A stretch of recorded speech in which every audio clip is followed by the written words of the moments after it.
retos femeninos. Hoy vamos a hablar de un tema del cual vamos a aprender mucho.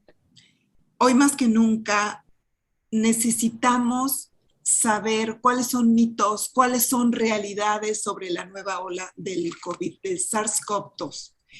Y para ello, ¿quién mejor que una experta que sabe bien de esto, porque está trabajando en esto, pero además es una gran comunicadora? Ella es mexicana, tiene una trayectoria impresionante con todo y que es muy joven. Es doctora en biología molecular y celular por la Universidad de Oxford.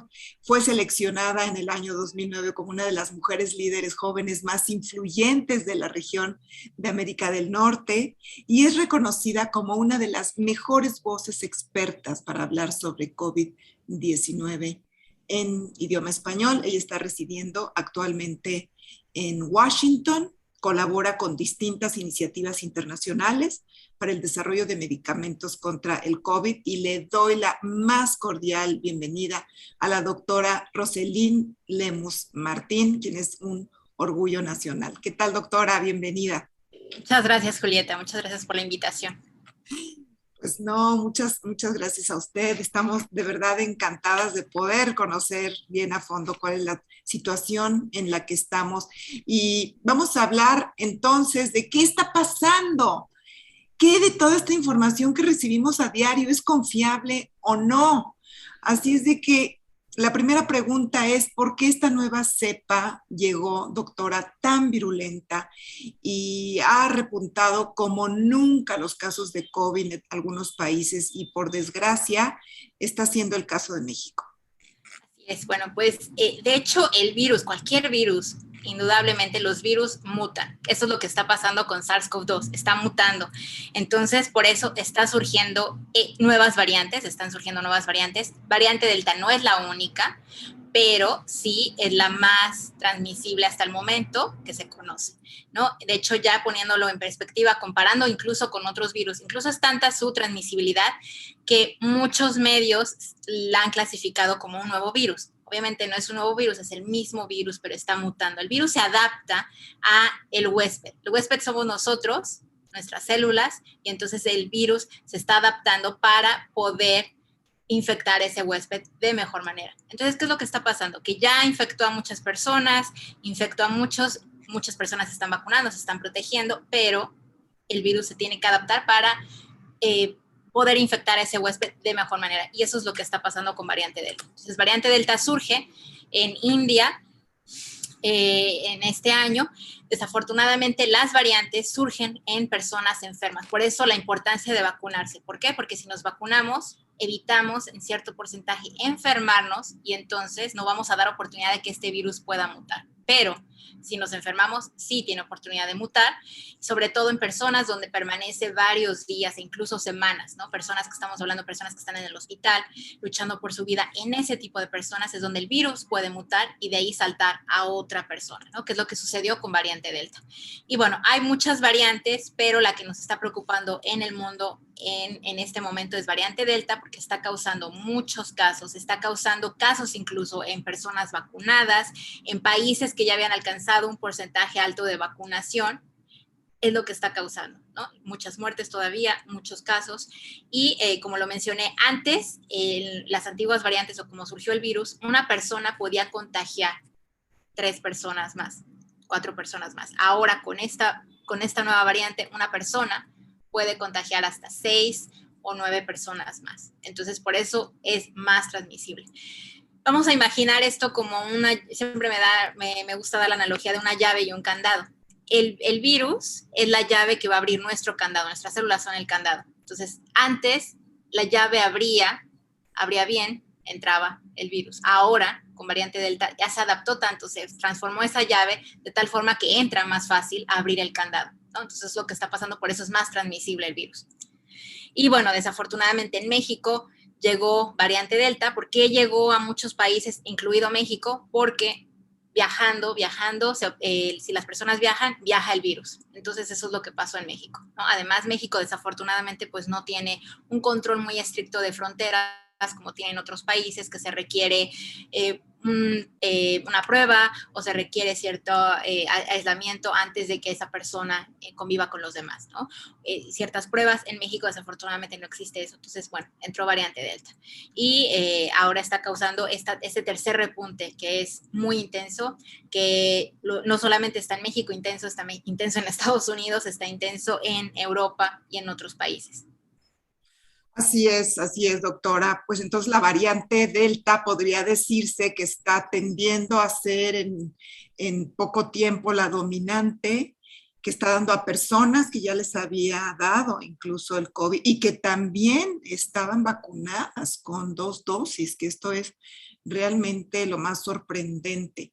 Y en medio de toda esta situación está la propuesta del regreso a clases, doctora. ¿Qué opina de esto? Sí, desafortunadamente el regreso a clases, sí lo he mencionado yo en varias entrevistas, que en este punto en México, obviamente no es que el regreso a clases nunca deba de realizarse, ¿no? Sí se puede realizar, pero con medidas y asegurándose que la mayoría de los niños van a estar seguros, que no van a comprometer su salud, ¿no? Pero en ese punto en la pandemia, como se encuentra México, yo la verdad no creo que esté en las condiciones necesarias. México está en un punto, ni siquiera se ha alcanzado el punto máximo de la curva epidémica, ¿no? Estamos viendo que los casos están aumentando. El 18 de agosto inclusive vimos que hubo casi 29,000 casos en un solo día, que es el día con el mayor número de casos en toda la pandemia. Entonces, podemos ver números incluso mayores a esto. Y por eso la importancia de no tener este regreso a clases, ¿no? El regreso a clases sí se tiene que dar por la parte psicológica. Yo entiendo que los niños, los padres de familia están preocupados, pero desafortunadamente las condiciones no están ahí. El plan que ha dado la SEP no es el adecuado en mi perspectiva. Además, recordemos que hay muchas escuelas muchas escuelas públicas que están en comunidades alejadas, que ni siquiera tienen agua, no tienen drenaje. Entonces, en ese tipo de escuelas es donde se puede dar incluso malos contagios, ¿no? Las escuelas privadas sí están siguiendo ciertas medidas, tienen un plan, han comprado filtros, han comprado cosas, etcétera. Entonces, ahí podríamos no tanto preocuparnos, pero no podemos generalizar este regreso a clases que va a ser seguro, ¿no? Indudablemente, y ya lo estamos viendo con Estados Unidos, indudablemente el regreso a clases ha inducido a que muchos niños se contagien. En Estados Unidos los contagios de niños han sido récord. Nunca se habían comparado con el año pasado no se había dado tal contagio de niños y de jóvenes. En Estados Unidos, en ciertos estados, incluso las unidades de terapia intensiva ya se están colapsando, los niños están siendo ingresados a estas unidades de terapia intensiva, intubados incluso. Entonces, por eso, teniendo toda esta evidencia que está sucediendo en Estados Unidos, teniendo la evidencia epidemiológica que está sucediendo en México, no están las medidas, no están las condiciones necesarias, ¿no? Se podría retrasar este regreso a clases, pero este regreso a clases es inminente, va a suceder. Entonces ahora corresponde a los padres de familia vigilar muy de cerca a sus hijos. Así es. ¿Hay alguna diferencia, doctora Lemus, entre inmunización por vacuna o haber sufrido ya el contagio? O sea, ¿en qué casos están más protegidos? Porque dicen que la inmunización por vacuna parte de una proteína del virus y que no es tan importante como podría ser la inmunización directa por contagio. De hecho, la inmunización natural, la inmunidad natural que se adquiere por contagio es mucho más débil que la inmunidad que se adquiere por vacuna. Todavía la inmunidad natural todavía no se establece cuánto tiempo puede durar y depende de cada persona qué tan fuerte es, ¿no? Qué tan fuerte es esa inmunidad. Entonces, por eso una persona no puede depender de su inmunidad natural para defenderse contra el virus, ¿no? Obviamente sí ayuda, y una persona que tiene inmunidad natural y se vacuna tiene incluso más inmunidad que alguien que no ha tenido la enfermedad y que se vacuna con 2 dosis de la vacuna, ¿no? Eso sí está comprobado. Pero definitivamente las personas que tienen COVID o que han tenido COVID tienen que seguirse vacunando para fortalecer esa inmunidad natural que ellos ya tienen, porque no sabemos cuánto tiempo va a durar, ¿no? Se estaba hablando que incluso podía durar más de 8 meses, un año, pero todavía eso no se ha determinado y como lo menciono puede ser, depende también mucho en cada persona y también depende mucho con qué variantes se está contagiando a las personas, porque hay variantes que sí inducen que alguien se reinfecte, el caso de la variante sudafricana, ¿no? Que ahí sí se inducía la reinfección. En caso de variante Delta todavía no se ha visto eso, pero sí es importante en este punto vacunarse, porque hasta el momento hemos visto, ya con variante Delta llegamos a un punto extremo en donde las personas que están vacunadas son prácticamente las únicas personas que van a estar protegidas contra esa variante en un porcentaje todavía alto, ¿no? Alguien que no está vacunado, desafortunadamente con variante Delta sí puede fallecer, ¿no? Antes estábamos viendo que dependía mucho de varios factores, incluso se está determinando si es un factor genético, pero con variante Delta se induce incluso que una persona tenga mayor probabilidad de ser hospitalizado o de fallecer. Entonces, hay que luchar contra las cepas, hay que luchar contra a lo mejor una mayor propensión por genética, hay que luchar en contra de la desprotección, por supuesto. Bueno, son muchos factores, además del cubrebocas, la sana distancia, el gel, la limpieza, la ventilación. ¿Qué más hay que hacer, doctor? Básicamente es eso, tratar de evitar ahora conglomeraciones, ¿no? Eventos masivos, eso también es una indicación muy clara, porque se ha visto incluso que con variante Delta ahora, incluso eventos al aire libre, en Holanda las personas se contagiaban, ¿no? Y personas aún vacunadas y no vacunadas, pero se estaban contagiando en eventos al aire libre que antes no lo estábamos viendo, que los eventos al aire libre, en cierta forma, pueden decir, bueno, hay ventilación, pero aún así, con un grupo muy grande de personas, sí se pueden dar contagios. Entonces, evitar aglomeraciones, el cubrebocas, el lavado de manos, como siempre, las medidas que veníamos manejando desde antes, no hay medidas nuevas para variante Delta, son las mismas medidas, y vacunarse, eso es lo importante, vacunarse. Así es, vacunarse. Todas las vacunas son seguras, todas las vacunas son efectivas, hay unas más que otras.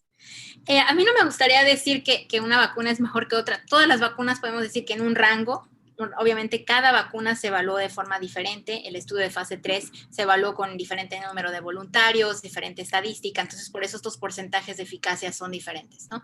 Pero todas las vacunas están protegiendo en un porcentaje alto todavía contra muerte y contra enfermedad grave.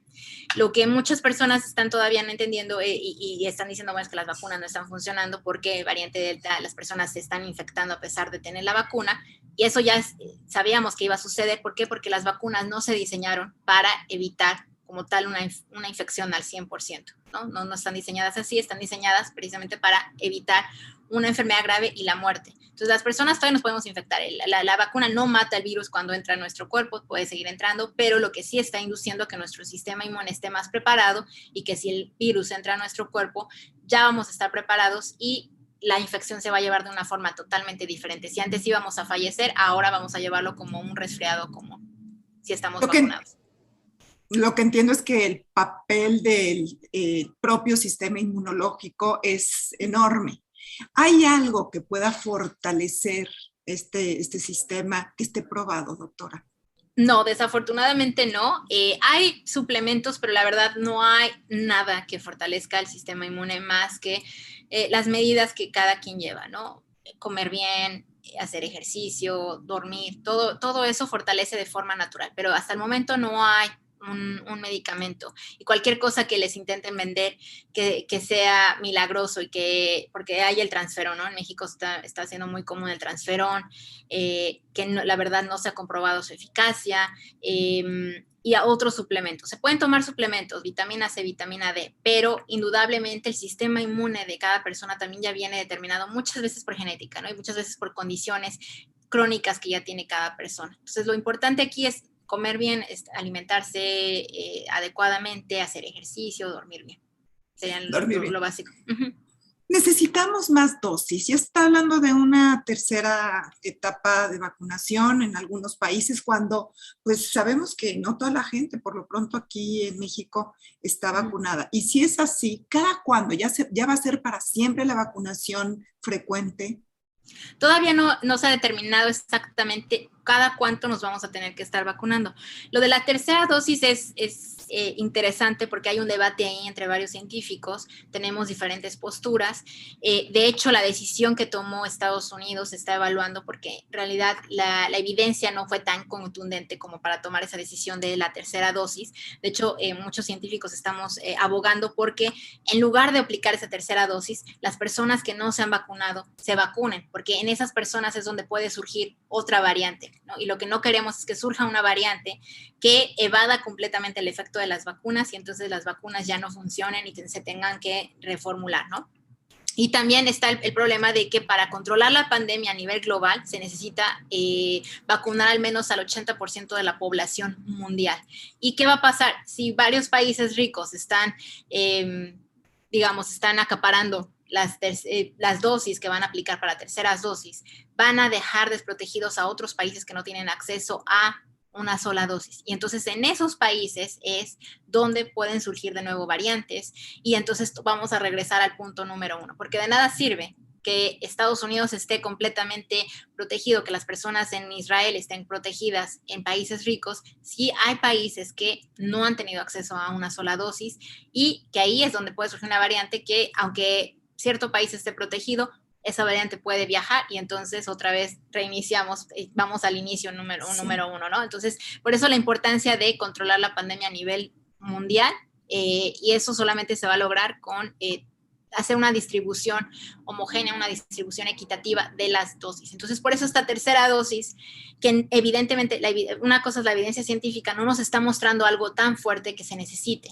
Obviamente está disminuyendo los anticuerpos contra el virus, pero recordemos que los anticuerpos no es la única línea de batalla que tiene el sistema inmune. El sistema inmune tiene muchas células que no se están midiendo y no se están midiendo en el laboratorio y que esas células nos van a proteger de por vida, incluso la inmunidad celular nos podría estar protegiendo de por vida y no debemos de depender de estos anticuerpos, ¿no? Y estas decisiones se están tomando solamente en base a anticuerpos que están bajando y entonces ya no estamos protegidos. No, realmente sí seguimos protegidos, pero por otras células que nos están midiendo, ¿no? Entonces, por eso, ahora yo diría que las personas que se podrían beneficiar de una tercera dosis solamente serían las personas que tienen un sistema inmune muy comprometido, ¿no? Personas que han tenido trasplantes, personas que tienen cáncer, personas de la tercera edad o personas con ciertas enfermedades autoinmunes.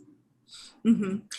Y bueno, ¿qué diría, doctora Lemos, a las personas que objetan las vacunas por razones muy variadas, ¿no? Que van desde su poca eficacia hasta que es un virus generado en un laboratorio a propósito para dominar al mundo, etcétera? Sí, de hecho, bueno, sí me han tocado varias personas antivacunas que me han contactado y que he hablado con ellos horas tratando de explicarles, ¿no? Porque el beneficio de las vacunas. El beneficio muy claro de las vacunas se ve, si vemos las curvas epidemiológicas, estamos viendo que en países donde se tenía un alto índice de transmisión, había muchos casos, etcétera. Ahora estamos comparando antes y después de las vacunas, ¿no? Ahora con vacunas sí puede haber todavía casos, todavía esas infecciones de personas que no se cuidan después de la vacunación, etcétera, pero las muertes están disminuyendo claramente, ¿no? Eso nos está indicando que las vacunas están funcionando. ¿Por qué? Porque las muertes están disminuyendo a nivel global, ¿no? Entonces, las vacunas están protegiendo contra la muerte. Eso es un beneficio muy grande.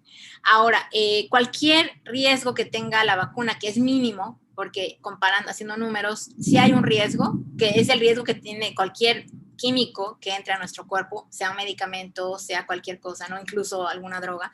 Y me da bueno, no me da mucha risa, pero a veces siento que las personas, estas personas que se preocupan por las vacunas, por los efectos secundarios, son personas que incluso toman cosas que no están aprobadas, ¿no? Suplementos, toman vino, toman alcohol, toman muchísimas cosas, o fuman, y entonces no saben que esos químicos también están dañando su cuerpo, siendo que las vacunas no dañarían. Tienen un riesgo, pero como lo menciono, es un riesgo mínimo y ese riesgo es en beneficio, o sea, todo el beneficio que traen las vacunas es mucho mayor que el riesgo posible, ¿no? Y cualquier persona a nivel individual, de hecho yo misma, yo sufrí efectos secundarios de la vacuna y me preguntó a alguien, ¿usted lo volvería a hacer? Yo dije, sí, me volvería a vacunar porque yo prefiero tener ciertos efectos post vacuna que estar en un hospital luchando por mi vida, ¿no? Entonces, ese es el beneficio mayor que tienen las vacunas y desafortunadamente todavía no se ha determinado cómo se originó este virus, pero sí lo que podemos decir es que no fue creado en un laboratorio, lo más seguro y la hipótesis que se maneja más y que yo creo que la evidencia está enfocada hacia allá, es que sí escapó de un laboratorio, ¿no? Se están investigando virus, obviamente, si no se llevan las condiciones de bioseguridad adecuadas, se puede escapar el virus y entonces infectar a alguien, ¿no? Todavía no sabemos eso, pero esto no es con términos de control. Las vacunas no pueden tener chips, que muchas personas están también diciendo eso. No, es imposible que una vacuna pueda tener un chip de control, ¿no? Entonces, claro, hay que vacunarse. Creo que aquí hay que ponerlo en perspectiva y hay que decir, bueno, valoro mi vida y quiero estar en un ventilador o quiero estar luchando por mi vida semanas en un hospital o no, y entonces en base a eso tomar esa decisión de vacunarse o no. Así es. ¿Cuáles son los efectos secundarios adversos más comunes, más normales, y cuáles se salen ya del rango en los que ya tendríamos que decir a lo mejor, pues esto ya requiere un tratamiento especial? Sí, los comunes son los de todas las vacunas, ¿no? Que son el dolor de cabeza, la fiebre, dolor muscular, dolor de brazo, esos son los comunes.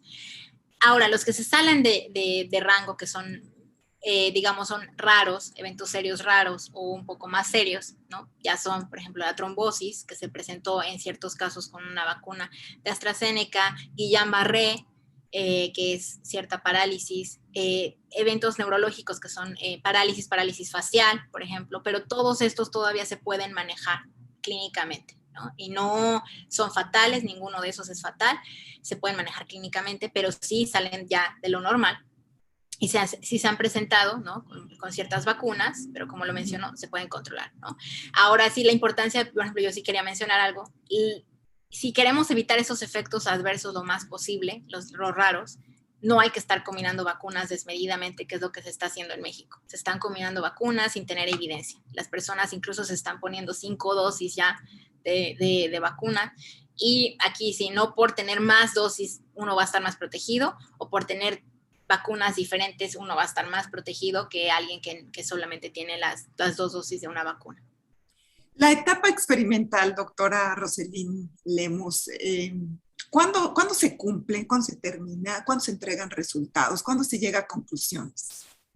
Ok, siempre por protocolo se sigue evaluando, ¿no? A pesar de que ya se entregaron los resultados, ¿no? Que, por ejemplo, Pfizer, las vacunas principales, Pfizer, AstraZeneca, etcétera, tuvieron que presentar los resultados, tanto de seguridad como de eficacia, a los organismos regulatorios. Se presentaron, pero se sigue evaluando todavía las vacunas, ya no experimental, ya no es una parte experimental, ya se llamaría como esta parte post-mercado, ¿no? Ya que se están aplicando. Eso pasa con cualquier medicamento, que sería como una fase 4, que ya muchas vacunas están con fase 4. ¿Y qué es esto? Fase 4 es, se le sigue dando seguimiento a un medicamento, a una vacuna, para asegurarse que esa vacuna sigue siendo segura. Si algo llegara a pasar, ¿no? Que ha pasado con algunos medicamentos, se retira del mercado o ya no se aplicaría. Entonces, las personas pueden estar realmente seguras que lo que se están aplicando es seguro, porque si no fuera seguro, ya se hubiera dejado de aplicar cierta vacuna en el mundo, ¿no? Y no se ha hecho todavía.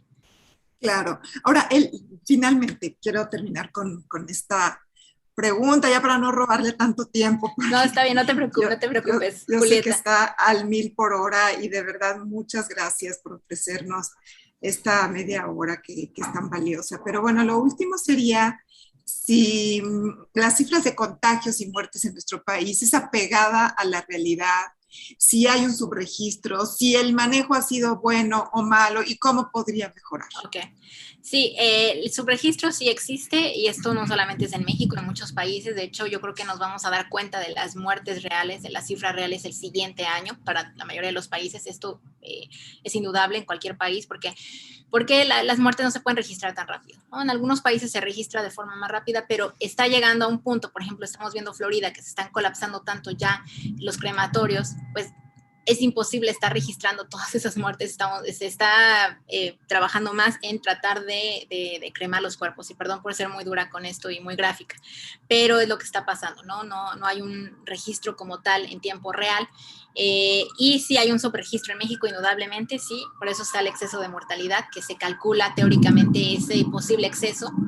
Entonces, en México estaríamos hablando de realmente ya con el exceso de mortalidad, los datos reales podrían estarnos diciendo que son más de 500,000 muertes en México, ¿no? Y en Estados Unidos ahora ya superamos los 600,000, pero en realidad ya con ese subregistro podríamos estar diciendo que podemos estar incluso en los 800,000 muertes, ¿no? Entonces siempre es siempre es más de lo que se registra. Pero sí, indudablemente el manejo de la pandemia en México no ha sido el correcto, estoy de acuerdo, no ha sido el correcto. ¿Por qué? Porque hay mucha desinformación de parte de las autoridades desde un inicio. Y todavía sigue habiendo desinformación a partir de las vacunas. No solamente hubo desinformación con el cubrebocas, ahora con las vacunas. Entonces, ese es el problema. Y que las personas, es una parte no solamente el gobierno, también las personas a nivel individual no se están cuidando como deben de cuidarse. Creo que es un fenómeno mundial, no solamente de México, que las personas han mostrado mucho egoísmo y entonces no se cuidan. Y no cuidan a los demás, ¿no? Y por vivir su vida de manera normal no están cuidando a los demás y después infectan a muchas personas y esas personas sí pueden fallecer, ¿no? Entonces sí hay que tener un poco más de civilidad. Creo que esto nos debería dejar como enseñanza a la pandemia, tener esta civilidad y preocuparnos por los demás. Claro, claro. Doctora, muchas gracias. ¿Dónde la pueden consultar? Mencionó en la entrevista que ha dado consulta para gente que está muy desinformada y que quiere saber un poco más sobre esto. No sé si se puede hacer en lo particular o cómo la pueden contactar. Claro, claro, Julieta. Yo estoy en Twitter, en mi usuario es @roslemusmartin, ahí me encuentran, y si tienen dudas y quieren agendar una consulta o tienen una duda muy particular, me pueden escribir por mensaje privado ahí en Twitter. Bien, muchísimas gracias.